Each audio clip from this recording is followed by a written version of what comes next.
So, good evening, friends. On behalf of Dheya Career Mentors, I welcome you all to today's panel discussion on teen parenting in today's times. Dheya is India's leading career guidance and planning organization, working in the area of career mentoring for the last 14 years. Dheya has worked with around 3 lakh plus students and professionals in this area. In today's times, when most of us are in a lockdown, we've been organizing these webinars and panel discussions on topics that involve students and professionals in terms of, again, creating awareness about various personal development areas. Today's topic is really an interesting one, a topic that has been requested very often by a lot of parents. And it's more relevant now because we are all locked up in the house with our kids. So, welcome again to the discussion on teen parenting in today's times. My name is Sameer Apte, and I am going to be your moderator and facilitator for the discussion today. I am a senior career mentor with Dheya, and I'm also a father to a child who's going to enter her teens. So today, when I'm in the house with my daughter all the time, I often wonder on how I can be more aligned with her, how I can actually make the communication more effective, how can I really help improve her skills, and more importantly, how can I keep her motivated and happy at all times. And as I keep wondering these things, it was absolutely a blessing that I was asked to moderate this session, because for me, I am certainly looking for these answers from today's panel discussion. And it's almost like asking, is there a magic formula for good teen parenting? So I'm going to pressurize my panelists today on getting that magic formula out.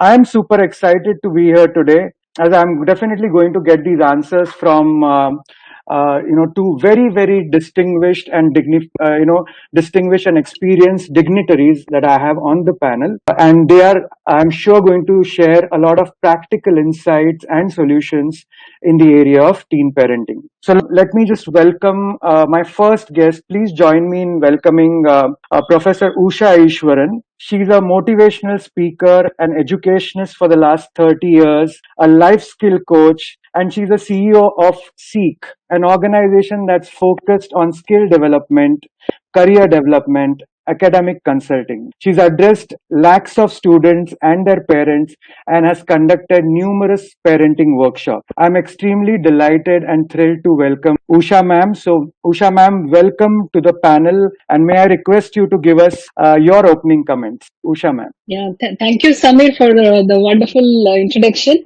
And I would like to say good evening to one and all present here, very eagerly waiting to get the mantra of success of parenting teens. To my knowledge, I feel there is no single syllabus that is there for any parent to become an expert to become an expert parent. But what we can do is, if you start studying or learning about your child, your own child, you become an excellent and expert parent. So that is the mantra actually. You need to study your child and the behaviors, the personality, the feelings. So that is only going to make you an excellent parent. Thanks a lot, Usha ma'am. And yes, study your child is what we are going to take from there. With that, I'm going to definitely welcome my second guest, and I'm extremely honored and privileged to welcome Dr. Aruna Kulkarni. Dr. Aruna has a doctorate in psychology. She's a practicing psychologist for the last 27 years. In fact, her subject for doctoral thesis is parent-child relationships. She works day in and day out with a lot of young minds. She runs her own company called My Mind Matters, through which she works as an organizational development consultant in the corporate sector as well. I'm going to welcome Dr. Aruna into this panel discussion. Welcome, Dr. Aruna, and I request you to give us your opening comments. Dr. Aruna. Thank you, Sameerji. Very happy to be here, and thanks a lot to Dheya for giving us the opportunity to be here in the first place. I worked with teenagers for almost 15 years as a school counselor, so it was a wonderful experience, and I do understand that the parents must be really struggling a lot trying to manage their teenagers in this difficult time where we are ourselves struggling to manage our own emotions, our own feelings. So I am hoping that together today we will find answers to plenty of our questions, and maybe we'll be able to reduce our struggle to a great extent. So thank you so much once again for inviting. Thanks a lot, ma'am. And hey, guys, so I think this is going to be exciting. Okay. Both my panelists are absolutely excited about this. They are experts in this. So I'm going to go and just shoot questions onto them. What I've done is I've tried to capture a couple of questions that we keep getting and I've grouped them under certain areas. So let me just first ask my first question to Dr. Aruna, and this is a question about mental well-being. So in today's conditions where it's really a lockdown, everyone's in a very, very confined space, the emotional state of teenagers actually is something that we really need to take care of, because sometimes they appear to be elated, very cooperative, and they're very understanding. But some other times they are irritable, they are aggressive, and they are really missing, the outside world. So how can we as parents really help our kids and ensure their mental well-being, Dr. Aruna? I love the way you described what we are going through right now. And I have one question. Aren't we also all as adults going through quite the same thing? I think we are also going through the teenage kind of a condition right now. The best thing would be to first be patient with them. Second, empathize with them. Remember, they are going through a very difficult time, not just in terms of the lockdown, but also as per their phase of life. This phase of teenage is anyways called a period of storm and stress. So it is anyways difficult for them to get adjusted through their hormonal changes and so many other factors that are happening. Suddenly they have to become very conscious of their outer appearance, and so many things are happening to them. And plus, as though this was not enough, we have this lockdown thrust upon us.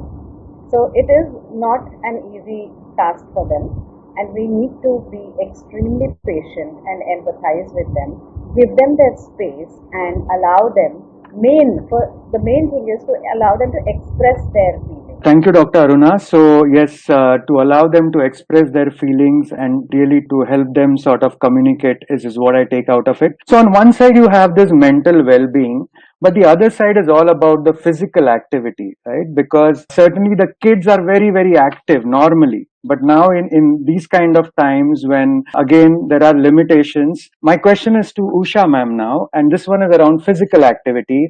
How can we really get our children to be physically active and really ensure that their physical well-being is also taken care of? Usha ma'am? Actually, when we talk about the difficulties of parents, they have a voice, so they speak out, but the children are not given an opportunity to speak out how they feel from within. See, what all they miss. Actually, the parents say like they feel the heat. If you take a candle, you get the heat from both the ends. Say like they have to concentrate on the work as well as on the children. But if you ask the children, they also feel the same heat from both the ends. One is they need to do all the studies without fun of school, and other one is 24 by 7 parenting. So this is something which we need to keep in mind, because every child will have been expecting some freedom from home. They show their real face only when they are with friends. So now that they are in the house, they need to completely keep one face where the parent will like.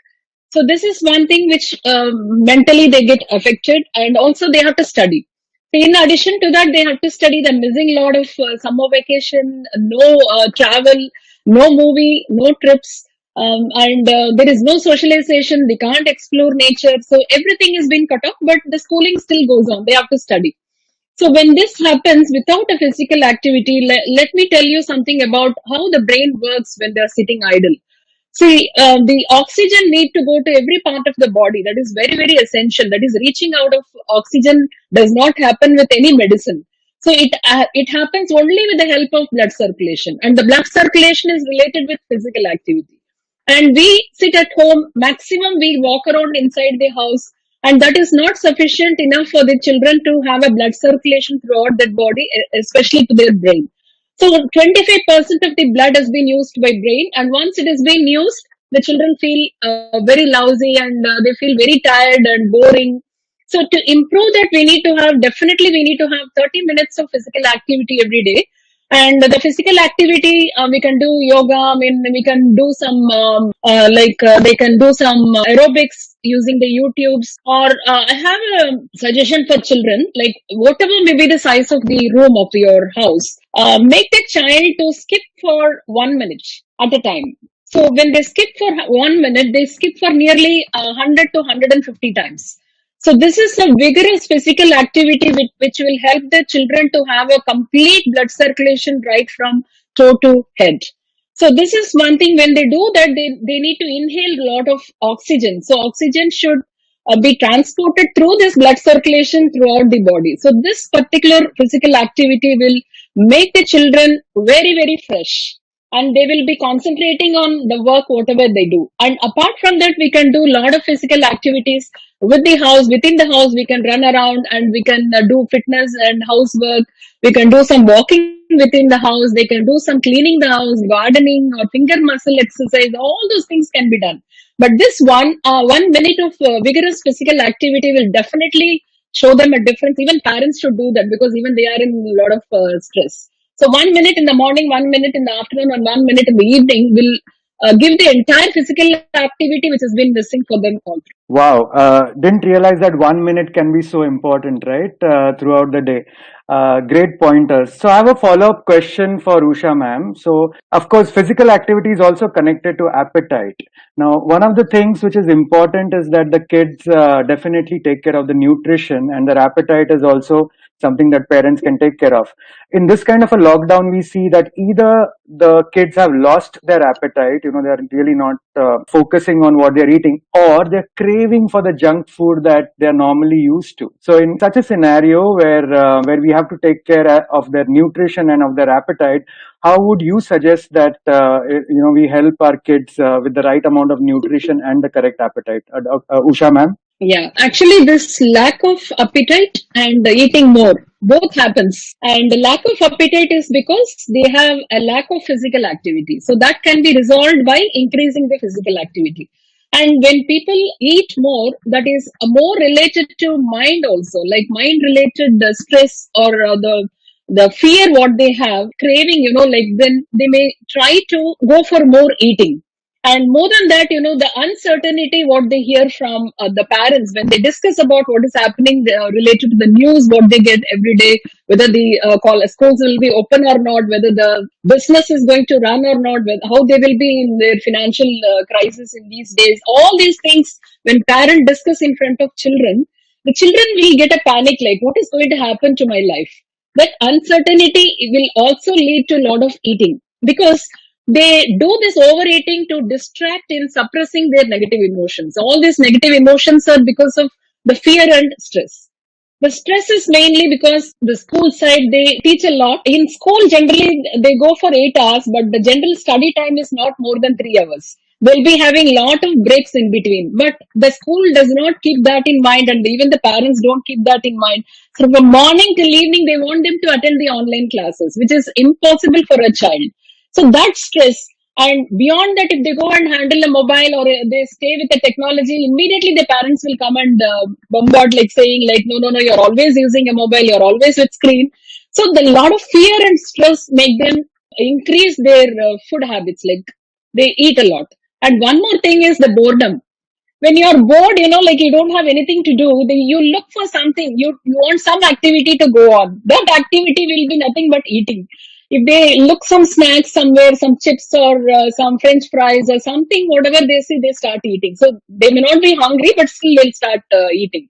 So you can avoid all these things by diverting them into some productive activity, talking to them, giving them some assignment. Maybe in the kitchen itself, the parent can make use of the child to do something, so that it will not be left idle. So if it is not idle, I think it will not go boredom, and it will not go for overeating also. Thanks a lot, Usha ma'am. And I think Dr. Aruna also wants to add a few comments. Dr. Aruna? Yeah, I think whether it is the physical activity or whether it is the nutrition part of it, the food part of it, variety is the mantra. I think the children at this age, when they're teenagers, they need a lot of variety whether it comes to exercise. I can't keep asking the child to do Surya Namaskars every day. For them, it is like, oh, this is such an old way of doing any exercise, you know. So I think we should be able to introduce some trendy ways of exercising. There are a number of such videos, trendy videos available on the YouTube, like Usha ma'am had just pointed out. So one of it is HasFit, HASFIT, HasFit, which is a very very trendy way, and even these boys and girls like to build their muscles, so they can even use bottles, the 2 liter bottle or a 1 liter bottle, whatever is available at home, and do those exercises. So that is one thing. And about the food also, again, they would like to have some variety, something very trendy.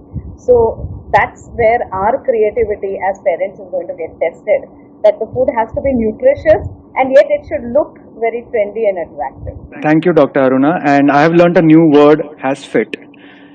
And that is something that I'm certainly going to check out.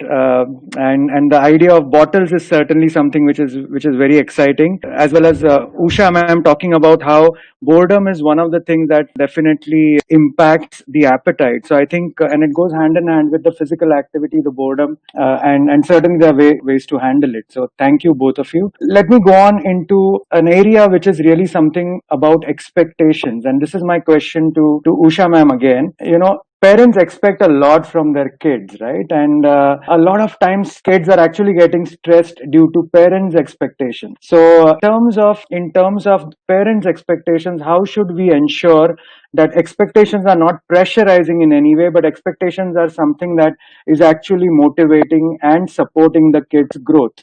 Usha ma'am. Yeah, every parent wanted the child to be the best. That is a normal expectation, and when the thing is how they show it to the child, that is what is the big difference. Like the parents' expressions vary, and from parent point of view, they may feel they are normal, but the child, when it is receiving, it will be receiving in a different way. The parents generally expect the kids to respond like adults.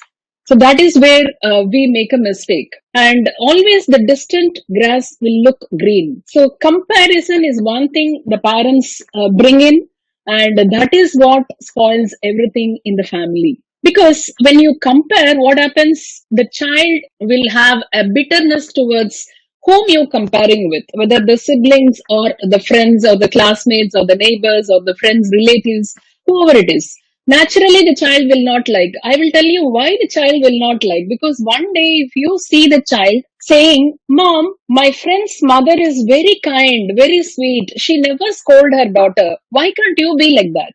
Or if the child says the father listening to the child, Dad, my friend's dad always buys whatever he asks. He buys a new mobile for him. He plays with the mobile, but the father does not say anything. Why can't you be like him? Suppose if you see a child comparing yourself with some other parents, how you will feel. So the same feeling the child also will have when the parents compare the child with another child. Because each and every child will have its own identity, uniqueness, strengths, and it will have something good on its own. But when they see you comparing entirely with other child, the child will feel very very bad about the entire thing, and it will start going away from the parents. It affects the self-esteem of the child, and also it diminishes the self-worth. So it will start resisting talking to the parents. The parents do that more during COVID time because they see a lot of social media, and they can see the other parents posting about their own children, whether the children has done some online certifications or the child has learned something, painting certificate, this, that, and all.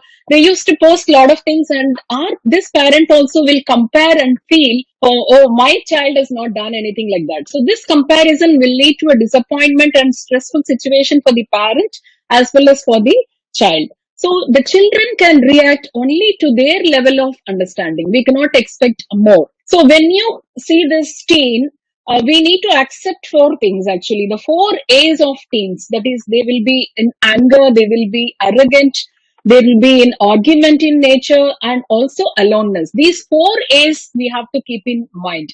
And when we respond to the child, we need to accept the children actually, whatever, if they say something in teenage, whatever they think they should speak. And when you accept only, they will speak. And we should start appreciating their work. Whatever they do, try to appreciate. It is from the child. The child has done that. So appreciate it. and appreciate the efforts. Don't focus only on the output.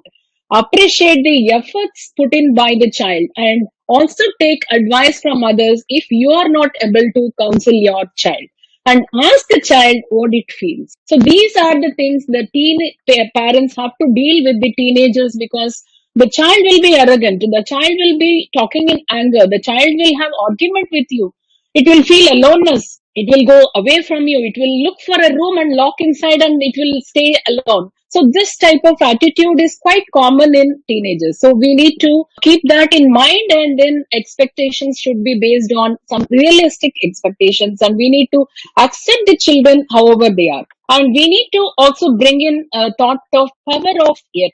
That is, if you feel that the child is not capable of doing something, if the child says like, I'm unable to understand mathematics, then add this yet at the end of the sentence. You're not able to understand maths yet.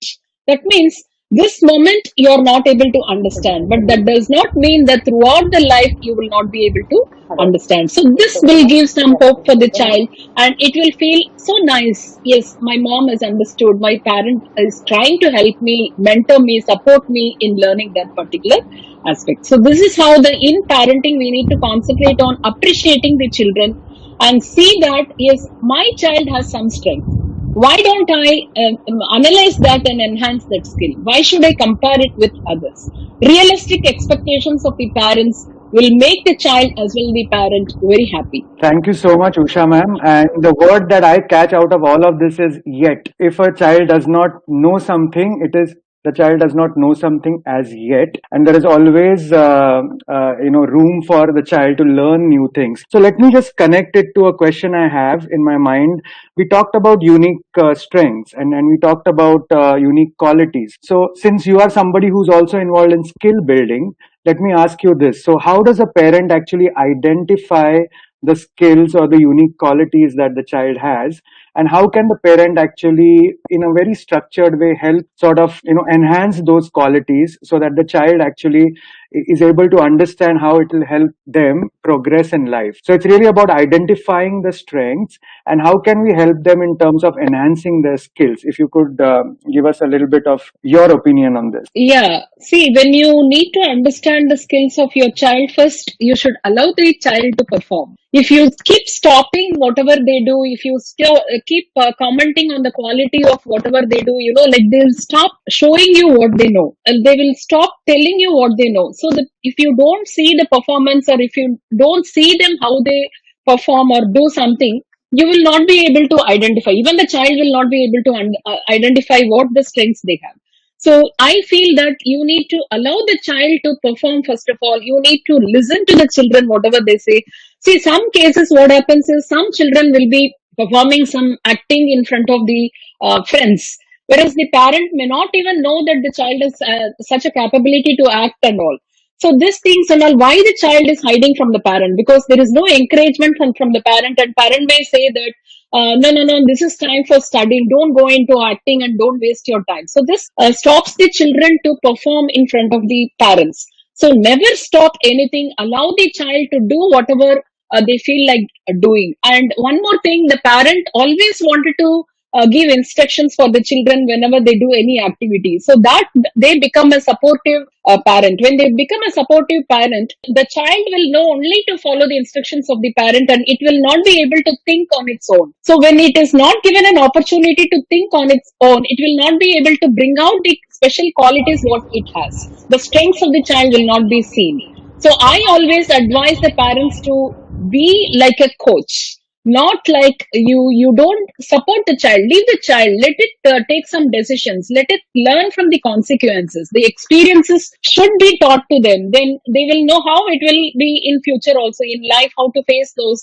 experiences and how to overcome those situations. So when you are a supportive parent, then the child will be a dependent child, and if you are a coach, then the child will be independent, and allow them to think and take decisions. You allow the child to be amongst you when you take some decisions. Ask some suggestions from them. So when you allow the child and encourage whatever it does, slowly the child will start coming out with all the strengths, whatever it has. The qualities of the child will be seen in the way they perform, and the way they talk to people, when they talk to some strangers also, the parents will not allow them to talk. So how they will learn the social skills then? So the child should be given a freedom to express themselves. This is how the parent can see and learn the strengths of the child. Very well said. What I take out of this is really allow them to think and really coach them. A coach makes them independent. Very nicely said. Thank you so much, Usha ma'am. Let me move on to Dr. Aruna now. And this is something that I'm seeing in the chat window as well. The big bad world of technology, right? And let me just address this. And I have a couple of questions that are going to connect with this. So in today's time, when we are all again in the house and the teenagers are all there, one thing that they're addicted to is technology, all kinds of gadgets. And I'm sure all the parents are thinking, how do we get them off the gadgets or at least reduce the gadgets use? Because on one side, certainly it is not very good for their health in terms of the eyesight and a couple of other things like that. But on the other side, and specifically Dr. Aruna, as a psychologist, I would like you to give me a thought on this. A lot of gadgets, a lot of electronics that are involving it means they are not really connecting to the outside world, which means that they are actually not being socially, they are a little socially awkward, I would say. So how do we as parents firstly get them reduce the technology addiction, and secondly, how can we actually help them get out of that social awkwardness and make them a little more socially competent? Dr. Aruna? I think we need to now redefine what is socialization, because for these teenagers, they socialize through these gadgets. Most of the teenagers, if you ask them, why are you so hooked on to these gadgets, they will say that we are using all the social media platforms or even games like PUBG, etc. They're helping them connect with others, okay? And the current scenario outside is also changing. Most of the children are not being able to step out even otherwise. Lockdown mein to hai mushkil, but even otherwise, if you see, they hardly have enough spaces to play together. They are not allowed physical games. They are not allowed to go out on the playground and play together. So therefore, these people are getting more hooked on to the gadgets, because that is becoming one way for them to reach out to their friends. Therefore, if you come to the current scenario of the lockdown, somewhere we need to understand that this is one of the ways in which they are bound to look out for their friends, etc. So allow them to some extent to use the gadgets. Don't completely cut it off. Give them the opportunity. However, we also need to make sure that they get enough time to socialize with other people, at least now with the family, because going outside is completely out of question. It is, according to psychology, proved that children get hooked on to gadgets more if they are, see, gadgets is a virtual world, it provides a virtual world for them. So they get hooked on to this more because they are unhappy with their current scenario. They want to use it as an escape mechanism. So if you can make the current scenario a very pleasant one by being non-judgmental, accepting the child as he or she is, ensuring that though on one hand you are asking them to study, it is not as though you're going to decide their worth based on the marks that the child scores. Exploring the world around with the child, doing certain things together as and when the time permits. Okay, I understand the parents are also having a very busy schedule right now. They're not sitting idle at home. But whenever the time permits, if you're able to reach out, communicate, all these things will definitely help them get away, move away from the gadget. Thanks a lot. Yes, I think it is all about giving them something equally or more interesting so that they can actually, move slightly away from that. But yes, I agree with you. And I found it quite shocking when you said that, but teenagers actually, the way they communicate is through gadgets, and that is reality. I mean, as parents, we would want them to move away from gadgets. But I like the way you said it, that for teenagers, that is how they communicate. So thank you again, Dr. Aruna. Yes, go ahead, please. I'm saying this because I'm myself a mother of a teenager, so I have a very good idea of how it works. My own son is a teenager, so I'm observing him very closely and talking also as a mother, not just as a psychologist. Thank you so much, ma'am. Guys, just a call out. We have something called as a poll, which is now active. And please, look at the poll window. Some of you have already given answers to a question that says, what's the best way of engaging with your teen? And I think we've got about 171 responses. A few others have not responded. I urge you to look at the poll section. There are two questions now. Kindly just give us your comments on both these questions, and we'll talk about the results in a bit. So let me now move into something that is really important in this teenage years. Again, Dr. Aruna, my question is for you. In these teenage years, teenagers are going through a lot of physical changes, hormonal, emotional, and again, for a parent, it is also the change management in terms of how to deal with these changes. Of course, it is a big one for the teenagers, but also for the parents on how to deal with this, and more importantly, how to connect with our kids in order for the transition for them also to be much more smoother and for you to understand them better.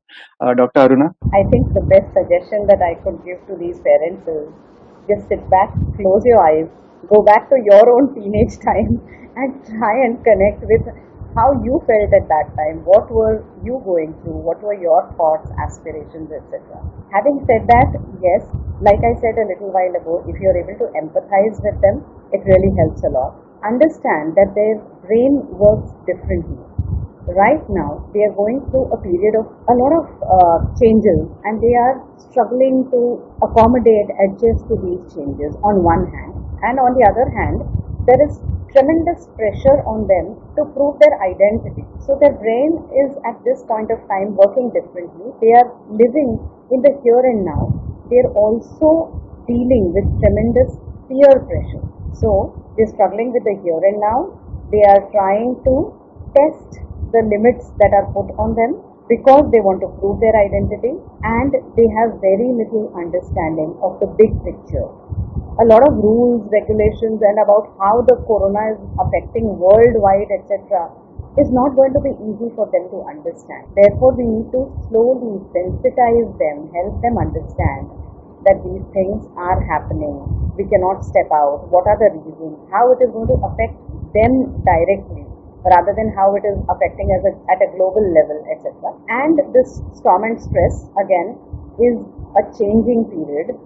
Help the child understand this too shall pass, and I am there with you through all your ups and downs. Roller coaster life is fun. Let's enjoy it together. If this is the message we are able to give to the child, and let the child know whenever you need me, I am there. I am available to you for help. But don't hover around him too much, or don't interfere too much with his life. Because the current generation, believe me, is very smart. They are able to sort out a lot of things at their own level. When we are trying to relate to them, we are thinking of things 20 years ago. We are very backward as compared to them. So let's accept that and give them that space. Give them that space. Thank you. I think that's wonderful. I am seeing a couple of questions in the question and answer session. So yes, all those who have questions, instead of the chat window, try to put your questions in the question and answer so that we'll try and get to those questions in a bit. There are some of these questions which are connected to how can teenagers be more sensitive? How can they be more emotional? How can we boost the child's morality? My question is actually to you, Usha ma'am. How relevant is spiritual grounding in today's time? Because certainly, for kids, again, in terms of having that kind of a mental balance, it's said that there should be some kind of spiritual grounding. So, if you could, give your thoughts on this aspect of spiritual grounding and its importance for teenagers, that will be wonderful. Usha ma'am. Yeah, good question, because many questions I've seen from the chat window. Many parents wanted to know how to handle the mood swings of the children. So this is almost connected to that. So when we talk about spiritual grounding, it means practice to bring physical strength and emotional balance. That is, if a child is highly stressed, bringing the child to a normal state is what is spiritual grounding. And the overall well-being of the child is based on the physical and the mental well-being. Both should be kept in mind, and we need to see that they are healthy. And when we talk about mental stress or the mental changes, the mood swings, whatever happens, it naturally happens because during the puberty age, like the teenagers are subjected to variety of emotions which disturbs their physical and mental well-being. So this abnormality, whatever happens in physical or mental, it develops a negative energy in the body of the child. any negative energy that comes, it manifests as heat. So this is what comes out like an anger or the way they behave. So let us see like what are all the physical signs that indicate the need for grounding. See, the children, when they are unable to focus, they are unable to complete any activity, and if the child feels nervous, the body will be shaking, and uncontrollable behavior, the child will not be able to control its own self of talking or behaving physically, mentally, all those things, it will lose its temper and it will start questioning more than normal, and it will have difficulty in expressing. Sometimes even a physical violence may take place in the house. It may throw some object, it will shut the door, or kick something, it will break something. See, all these things, every one of us have seen in the house. So the child is losing its balance because of it loses the mental balance. Its body balance also gets disturbed, so it will become physically very weak. So bringing physical strength and mental balance is what we call it as a spiritual grounding. And how we can achieve all these things is the healthy diet is one thing which can make the child to calm down first of all, and a lot of water intake. And the nature, actually the child can see a lot of greeneries, the plants, whatever the plants they have around their house. During this lockdown they can't take the child to a park, so they can make use of whatever greenery you can see either from your balcony, or if you have an independent house, if you have some garden, just go through, take the child through the garden, it will calm down immediately. You can see that by seeing the greens, like the child will become a little calm. And then you can also increase the physical activity. The physical exercise will also help the child to come down to grounding level. And also the parents should allow the child to express the problem, why the child is losing balance. There will be some reason behind it. So if the child feel comfortable with the parent, then the child will also share its difficulty, so that we can definitely handle those issues. Then in order to achieve this spiritual grounding, we can also have something like a warm water bath with salt, which will also initiate a lot of positive energy in the body of the child. And meditation, definitely there are a lot of meditation music available to improve the stress relief as well as grounding them, spiritual grounding. And as a parent, daily you can just hug the child. Actually, that one touch will really make the child to feel a lot of relief.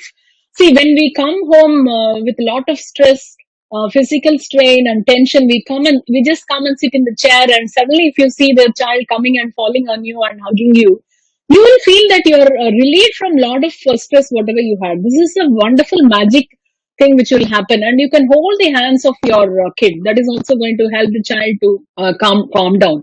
So this spiritual grounding is very very essential for teens, because they lose balance, they lose their mental balance, and physically they'll feel very weak. And this can be addressed in all these fashion, and at that time the parents should not shout or argue with the child. They should understand the signals coming out of the child and see how they have to handle. They should understand this is what is happening in the child's mind. The child has been disturbed due to some situation, so let me handle it properly. Let me give the concern. Let me make the child understand like I'm there for you. So this assurance will definitely reduce that the children losing their balance. Wow, very nicely said. And one small hug can make a big difference. I think. Thank you. This is something very enlightening. I'm going to just go to the polls, and this is for our panelists. So we asked questions to the audience. What's the best way to engage with our teens? And almost 58% said we need to together explore their needs as parents. And I think that's something that's definitely coming out very strong. In terms of the top concerns, a lot of them are talking about gadget attraction, which is what we looked at. There is some questions on self motivation, which is slightly low, and I'm going to come to that in a bit. In order to reduce the gadget attraction, again, what can the parents do? And it's a mixed bag, but basically it's to teach the kids how to use and work with the gadgets responsibly and carry out more attractive avenues. What we discussed as a panel, that give an alternative which is equally attractive or more, and that is something that's coming out as well. In terms of how can we improve goal orientation, it's talking about working on their strengths. So Usha ma'am, we talked about the unique qualities and strengths, and I think that's coming out very well there as well. So guys, please keep responding to the polls, because we want to make sure that whatever it is that you're telling us here, we can include in our discussion. So let me come back to the panels, and I'll take this point of low self-esteem, and this is my question to Dr. Aruna. So nowadays we do see that there are a lot of teenagers that they lack the self-esteem or the self-worth, and I'm getting this in the chat window as well. So how should parents actually deal with this low self-esteem, and how can parents actually help their kids in this particular area? Dr. Aruna? I would like to connect this to our point which we discussed a little while ago, that as teenagers they are going through a lot of storm and stress, a lot of emotional ups and downs, and at such time it is very important that we do not react but respond to their feelings and give them the confidence that it's all right, this happens to everyone, and I am there to help you out. And when they are very upset, if we are able to hold them, calm them down, and not react very strongly in terms of, you're such a pain, you're all the time troubling me.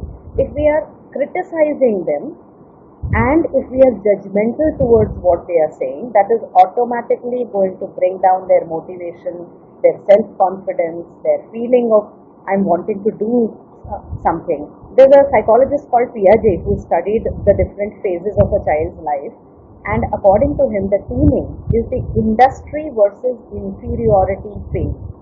So the child is wanting to do a number of things on his own, trying out new things, wanting to establish his identity. However, if he is not able to do that successfully, he is made to feel very inferior.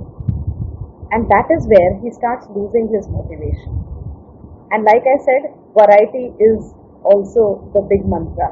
That if we are able to provide them with a number of activities and a lot of changes in what they are wanting to do, they feel more motivated. They just hate doing the same thing over and over again. For example, my own son is learning tabla. So this teacher is teaching him the typical way of doing it, that you keep practicing. But these children don't have that kind of patience. So they want that they should be able to move faster.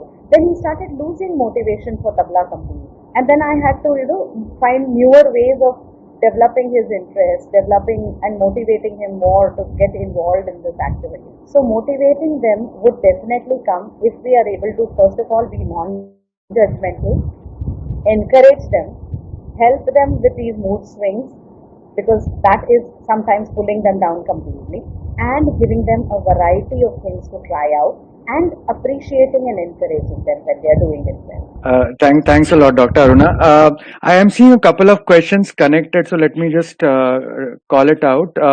Peer pressure, a word that is very, very common these days, right? And peer pressure can work in very different ways, right? And one of it is certainly connected to the self-esteem and the low moral, etc. So again, any thoughts on how, as parents, we can really help the child handle this peer pressure? And this is to both the panelists. I'll ask Dr. Aruna first if you want to add your comments on peer. This is a phase of life where the friends are going to be the most important people for them in their life. First of all, we need to accept this. We may not approve of all their friends. However, the minute I accept that this is going to happen, the child is going to get influenced by his friends, it helps me as a parent settle down a little bit. Then it will not cause me to react very strongly.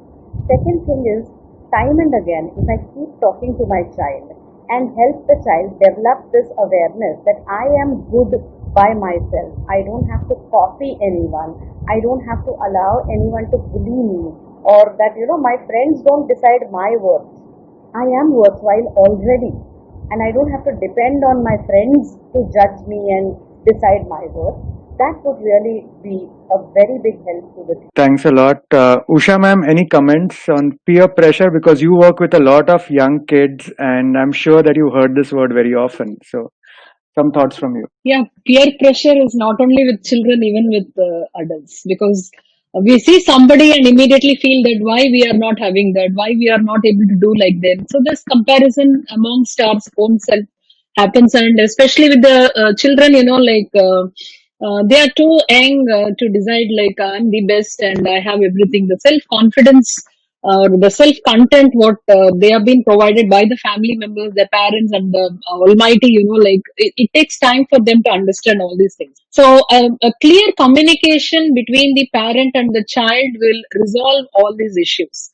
Because when the child feels such a way, like there is some peer pressure in the school or in the tuition center or somewhere else, they come home and share it with the parent. The parent can clearly give an explanation to the child and make the child understand and make the child feel more confident. They explain the situation where the child is better in all respect. So this is how we can handle this. When the child does not have any communication with the parent, if they have hesitation in sharing all these things with the parent, definitely it is going to affect them mentally, and they will feel that the low feel amongst them, amongst the friends, and they will not come forward for anything, for any participation of anything in the class or in the school, because already they've been feeling that the friends are on the higher level compared to them. So all these things can be handled, because every child need a mentor and a friend and a companion. The child should feel secure that yes, I have somebody to share with, so that I'll get better mentoring or an advice and clarity, and also solution for all the disturbances the child has in the mind. So the parent also should behave like a child at times, and behave like a parent at times, and like a teacher at times, and all the roles the parent have to play. And also keep in mind that finally the child should confide each and everything to the parent. The parent should not stop the child talking to them on certain issues. Thanks a lot, ma'am. This really helps. A couple of other polls that talk about strengths, and it really talks about how do you fix a goal and how do you improve on the goal orientation. How do you work with strengths and how do you connect that to a career? Well, let me just add something as a career mentor in terms of saying that. Certainly for us to really look at any kind of a career goal or a career direction, it is very important to work on the strengths, but also very important to fix a career destination or a career goal. And as long as you have fixed a career goal and you're working with the child on the career, on the strengths, certainly that's something that's going to take them towards that goal. So let me connect this to something that is in the area of studies, and I'm going to pass this on to Usha ma'am. So in terms of really looking at the lockdown, and currently nobody has clarity on when the schools will reopen, and what is going to be our routine, etc. How do parents really work with the kids on a study plan? Because suddenly it seems that everything is very, very random. So how do parents really work with the kids on a study plan that will help them study in a structured way? I will connect it to one more question. Actually, how do you figure out a daily routine in such times? Because again, no fixed times, no fixed times for your hobby, etc. So one is the study plan, and secondly, the broader daily routine. So as parents, how can we work with the kids in that direction? Usha ma'am. Yeah, actually, it is so pathetic. Like in this pandemic situation, the first industry that closed was the school, and the last which is going to open is the school. So maximum amount of time the children are going to be in the lockdown, and we should thank Almighty that this time, actually, this is going to be the end of the academic year. So the parents need not worry much about what they're going to learn or what they're going to miss, because in all the schools, the completion of the syllabus of that academic year is done. Only thing is, this is going to be their summer vacation, which we are unable to take them out. So, mindset should be there for the parents that our focus during this lockdown is not going to be of high productivity of the children. This is going to make the parent feel and understand that first thing is safety. The child should be safe from the infectious disease. So first thing is safety, and the second one is mentally the child should not get that fear or the pressure or the stress. You should not create a wound in their mind and forever it will last in them. And don't worry about the education path, because once the school starts for the next academic year, the classes are going to start as usual. And even if it continues on online, the children will adapt to it. And now what we need to do is, generally, we have three types of skills which the child has to acquire. One is the technical skill, other one is the human skill, and other one is the cognitive skill. So the expectations of a parent, if you ask the parent like how you want your child to be, how you want the child to become, uh, like some people may tell about the occupations and other things, but in general, every parent wanted their child to be happy, confident, resilient, and facing any such adversities, whatever happens, they should be able to get up if they fall, if they face failures. So this type of life skills are very, very essential. So these types of life skills can be taught at home itself, so they don't have to worry about the academic part of the child which they feel that they are going to miss. That is not going to happen at all. So first of all, take that out of your mind. Maybe for students who have not completed their board exam, maybe one or two subjects are pending for them, they can prepare for the exams much better, the subjects. Or if they're going to write some entrance exam, they can make use of this time to prepare well. And when we don't concentrate more on the high productivity, we will not put a force on the schedule also. We need to have specific times for study, house chores, independent free time, meal times, family time, bedtime. Of course, we need to have, because the children do not like surprises. They don't want to get up the next day without knowing like what is going to happen today. What is the parent going to expect from me today? If they know what the parent expect, definitely they'll make up their mind to fulfill the expectations of the parent. Else, the parent is going to scold them. So the children never expect any or accept any surprises. So they better schedule the timetable along with the children. I always encourage the parent to make the schedule of 1 week or 2 3 days ahead of the week, with the help of children. Make the children sit along with you. If you have some grandparents in the home, you can make them also to sit along and make the schedule, because you need to fill it with some activities which is not boring, and also the child should enjoy doing that. 50% of your schedule should have things which the child like. 50% of your menu, whatever you're going to cook, should have whatever the child like. So these are all the things which you have to keep in mind. And let me give you some schedule which will help for you to follow in your house. But the timings varies from house to house. I am going to start from 8 o'clock actually. So 8 o'clock you can have your wake up time and then have your exercise done. As I said, you all can do the exercise by seeing the YouTube acrobatic videos. So when the parent dances along with the child or do exercise with the child, like the child will start enjoying, because it is going to see a different face of its parent. Then you can have your bath and then have your breakfast. And here I would like to mention one more point. When you have bath, the parents as well as the children dress up well. You don't have to be with your old clothes or the without taking bath with your the clothes which you own yesterday or day before yesterday, because when you take bath and get ready, automatically you will get some energy in your mind, and when the child look at you fresh, the child will feel so happy talking to you, looking at your face. So that energy is very much required. And breakfast, then you can go for academics. Suppose if the school is conducting some online classes, they can have the academics and also see that they have some breaks in between.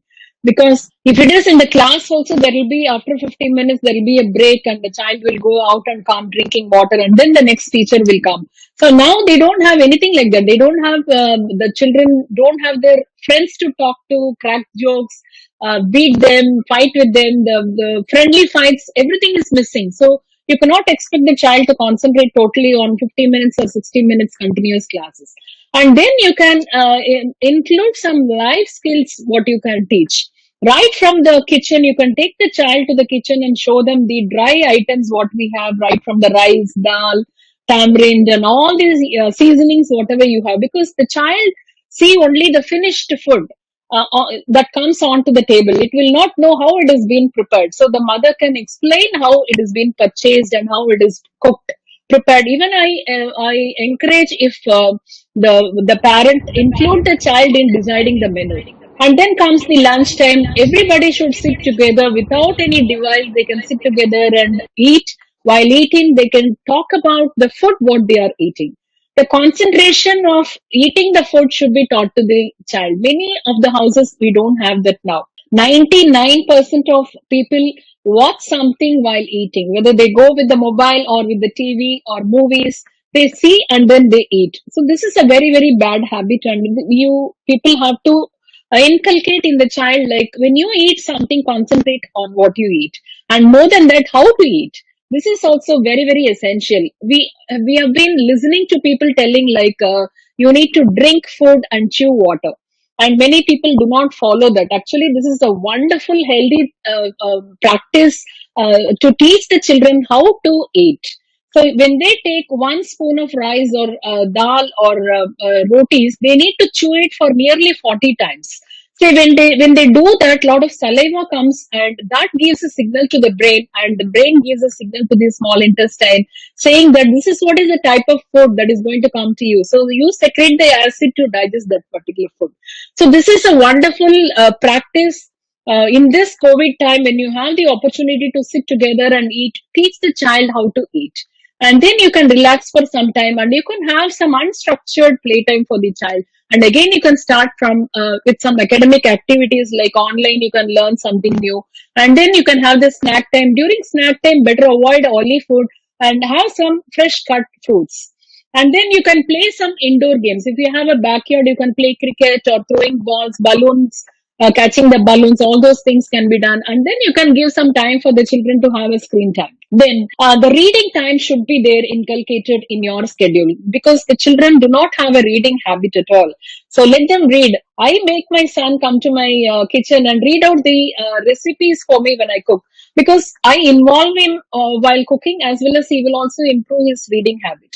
And family bonding time should be there. You can have some indoor games, playing chess or playing some carom boards or something, or word games, puzzles, or Sudoku, or whatever you feel like. But let you all be together, and you can talk about the younger days of the children. You discuss something and have a family bonding time. And then again, the device free dinner time, and then the sleeping time. When you go to sleep, make sure that 1 hour before sleep, the child does not use its mobile. No screen 1 hour before sleep. And you better tell stories. You better inculcate the habit of sharing stories. You tell stories and ask the child also to say some stories. So they will feel nice when they sleep, like give some motivating stories, some moral stories, so that will come in their dream, and don't put them into any sort of screen habit. So this schedule may not be exactly on time, but see that this all happens. So that will make the entire day go a happy way, enjoying way. Also, some education and learning takes place. Wow. I think I'm sure people are making notes. So that was wonderful in terms of giving the entire day's schedule. Thank you so much, Usha ma'am. I'm mindful of the time, guys. So we are at 9:10. What I'm going to do now is I'm going to have one more question. I'm going to ask Dr. Aruna, and then we'll just take a quick look at some of the questions in the chat window. Okay, before we end the session. So, Dr. Aruna, a question to you with regards to the parents' psyche and the psychology. As parents, sometimes we feel very guilty of not spending time with our children, and that guilt is there in our mind. And sometimes it's all about us also handling the pressures of today's times, right? So we are multitasking, we are doing a lot of different things, etc., and we are also mindful that the kids are observing us. So I would like you to talk about how should the parents really look at this entire thing. One is definitely not have that guilt or reduce the guilt, but also how they can also teach the kids based on what the parents are learning to do in these COVID times. Dr. Aruna, if you can give your comments. I think lockdown or even otherwise, the most important point that you made right now is that the children are observing the parents even more now because they are in front of their eyes all the time, 24 by 7. They are actually minutely observing everything that you are doing, and you're going to probably set an example for them. So it is very important that we keep in mind that yes, the house needs to be clean, but let's not be extremely finicky about organizing the place, keeping everything in its place. It's all right, even if the house is a little disorganized. Let's not get too worked up because in the recent past, I've had plenty of complaints of couples about how they're getting into fights or domestic violence is increasing because we are all having too much of stress and too much of things, too many things to handle. We are becoming the nurse for the children, we are becoming the housemaids, we are cleaning the place, cooking, and plus working at home. And the companies are giving plenty of work at home to do. So let's not burn ourselves out too much. Just not be finicky, be patient, try out, do your best because the children are observing this about you that you are doing your best and you're happy with what you're doing. You're not pushing each other as husband and wife. Never fight in front of the children. There may be difference of opinion. I'm not saying that you should not have difference of opinion, but don't openly fight in front of the children because that is going to set a very bad example in front of them. In absence of the children, you can sort out your difference. And it is also very important. There is one thing that I've learned in my experience as a school counselor that remember that the children are actually very fine if they're left to themselves. Very often, we as parents mess up their lives for them. We interfere too much, we worry too much, we forget that there's a difference between conscious parenting and anxious parenting. We don't remain conscious, we become anxious. So, again, going back to my experience, most of the times when the parents used to come to me for their children, teenage children in particular, for counseling, we landed up counseling the parents more than the children because the children are quite sorted at this age. They have a couple of issues, yes, but if you really develop a very good communication with them, you will be amazed how well they are able to solve their own problems.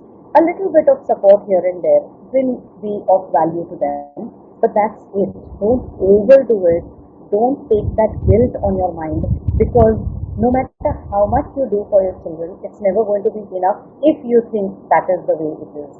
So just leave them alone. They're going to be fine. They're going to be fine. Well said.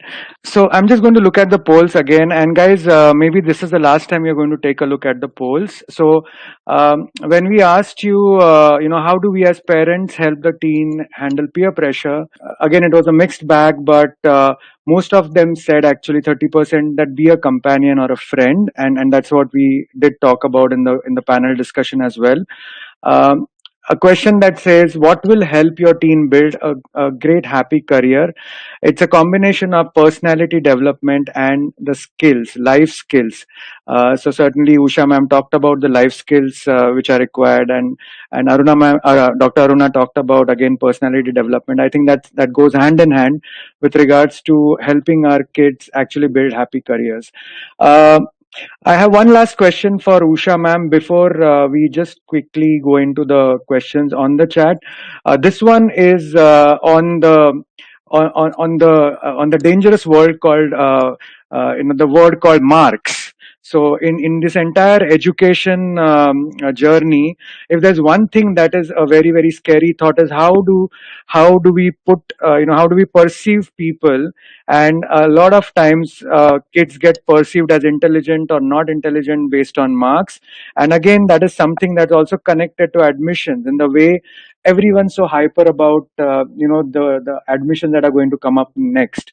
So as parents, one, how do we look at this whole big bubble of marks, and secondly, how do we as parents again ensure that we are not getting very stressed or hyper about the admissions, and again how do we teach kids in terms of the experience through this entire journey? Usha ma'am. Yeah, so I would like to throw some light about the 21st century expectations for the parents, because we always think about the age when we studied, how we studied and how the recruitments were, how the admissions took place. But in 21st century, this is age of ideas, and we call this as a conceptual age. So if a child comes with a by-hearted theory of whatever is there in the syllabus, the child will not be able to apply it on any application. The world is looking for someone who can apply what they have studied. Let me give you one example.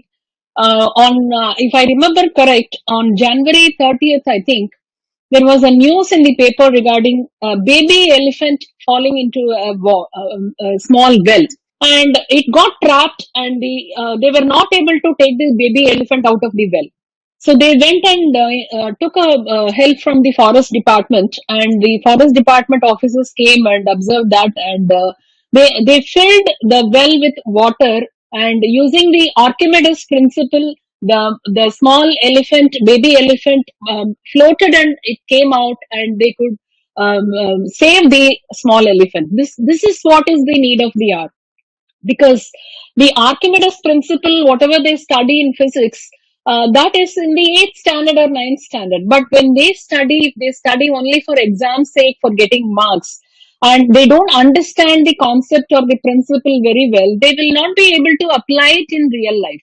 But what we need in this automated world is, you should be different from any automation or any artificial intelligence or robotics.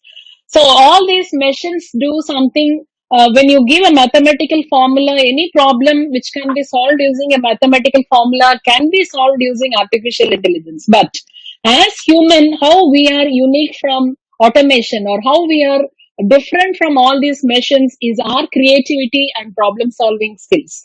So we need to know, we need to have a presence of mind and recall the theory or the concept, whatever we have studied, and solve the real time problem. So if you wanted the child to get marks alone, then the child will study only the old question paper questions, whatever being asked earlier, and it can easily pass and get marks. But if you concentrate on developing the concepts for the children, making the child understand the concepts, and it should be able to apply the concepts on real life situation. It is nothing but a problem based learning, which we call it as PBL. So this is what is the learning the child requires. And when we concentrate more on understanding the concepts, naturally the child is going to get marks. And parents, be assured, in future you cannot expect all these descriptive type of question and answers. And also during this COVID and beyond COVID, we will have lot of online examination only. So in online, you will have all sorts of this objective type of questions, where the child has to understand the concept and answer those questions. That is the reason the children may get good marks in schools, and when they go for a competitive exam, they will not be able to perform well in those objective type of questions, because if they have understood the question only, if they have understood the concept only, they will be able to eliminate the wrong answers and end up with the right one.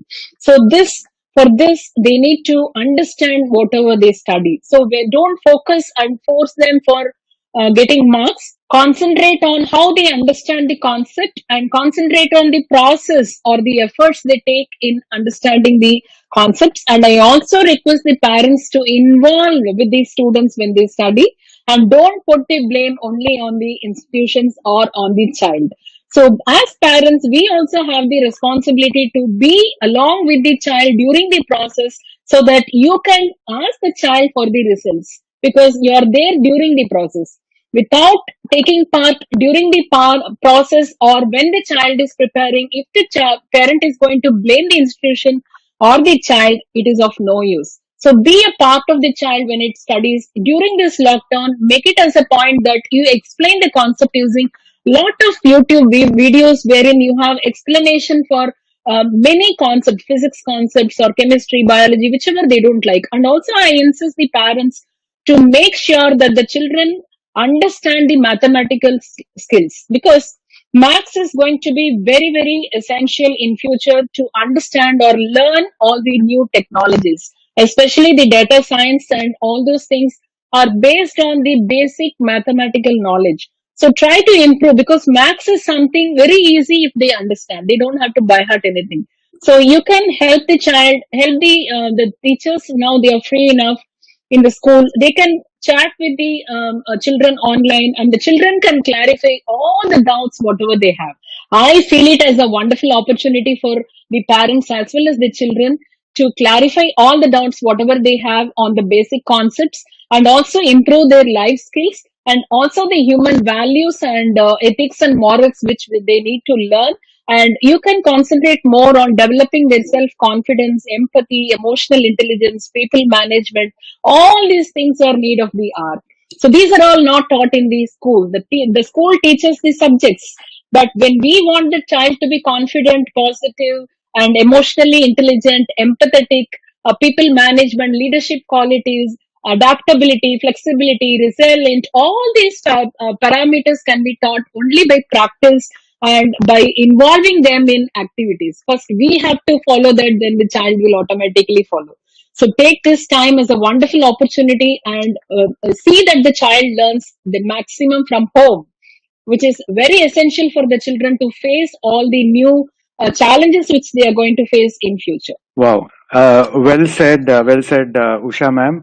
And so, team, as promised, I am going to now look at the question and answer window, and we are trying to make sure that most of the questions will get answered. So, what I'm going to do now is I'm going to read the question, and I request the panelists to kind of give me a show of hand, and I will direct the question to you, right? So, I have a few questions. Now, these questions are connected to the stress, the mental stress that the teenagers have on account of different things. It could be connected to bullying, victimization, abuse, a lot of different things. But really, how as parents we can actually help the kids with regards to dealing with this stress. So, Dr. Aruna, maybe I will ask you to go first. We cannot be with the children 24 by 7, so it's very important that we help the child realize that we are there, open channels of communication. Tell the child, come and share with me whatever is happening.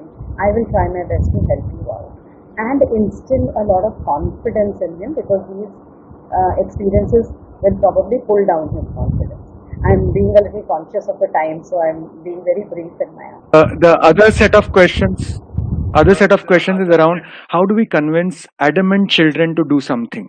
So if they are saying we will not do this, how do we actually help the kids to at least try out some new things or to do different things? So, Dr. Aruna, yes, please go ahead. By setting an example in front of them, if we do it, the children will also be willing to do it. If they see us being very hesitant about trying out new things, they will also always maintain this fear.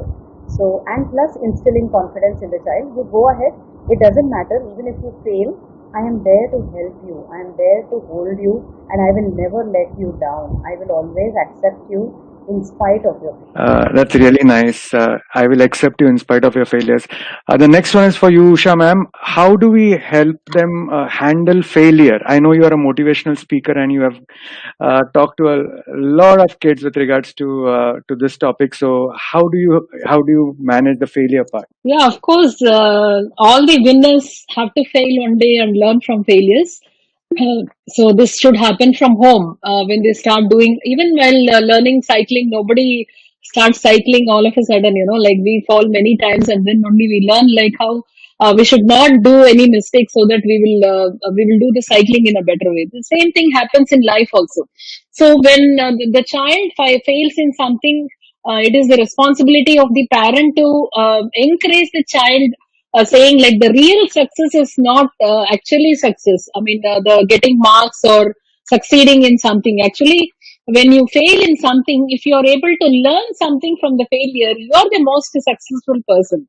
So I feel I look at failures in that way only. As you fail more, you get more experience in life, and you can face any sort of challenge in future. So the children should be supported by parents, like don't worry about the failure, you can do it, you're capable of doing, you're doing very wonderfully well, and let them give them hint on why they failed and see that that gets corrected instead of blaming them.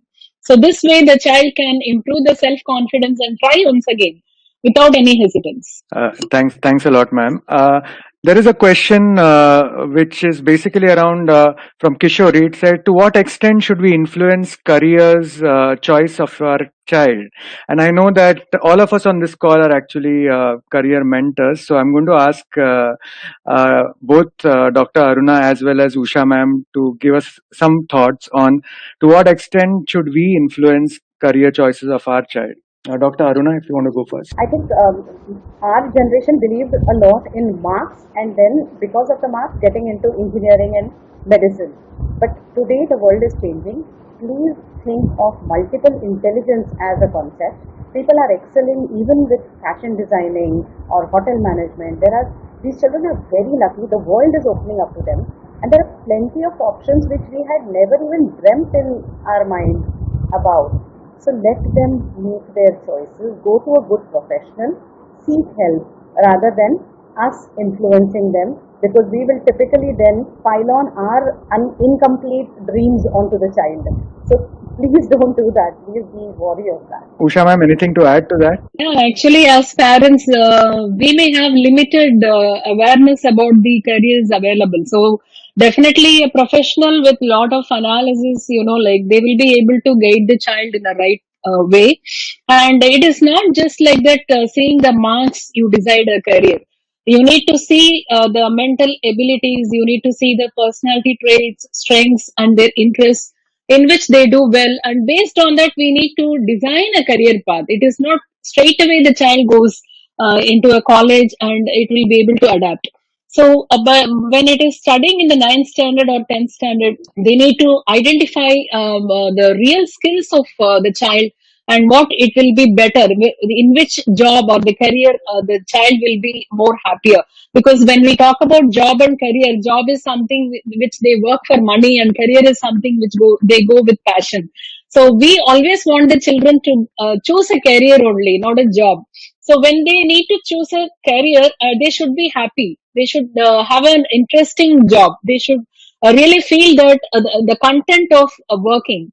So that happens only when we identify the strengths of the children and which will be suitable for them, and which is not possible by a normal parent, because the strengths what the children expose, like not much actually. We need to have a tool to identify all these things, and that gives a perfect analysis of how the child is. You can get a picture about the child, and based on that, with the experienced people, if you could go with a career path designing, that will be the wonderful thing a parent can do for the child. Thank you so much for those insights, guys. We are at 9:30, so I am going to sort of summarize and conclude. There are a couple of questions here, parents.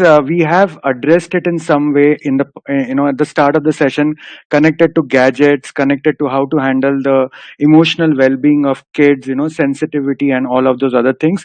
So what I'm going to do now is I will basically just go around my panel to and ask them for closing comments. So Dr. Aruna, if you want to just give your closing comments or your message to the audience here, Dr. Aruna.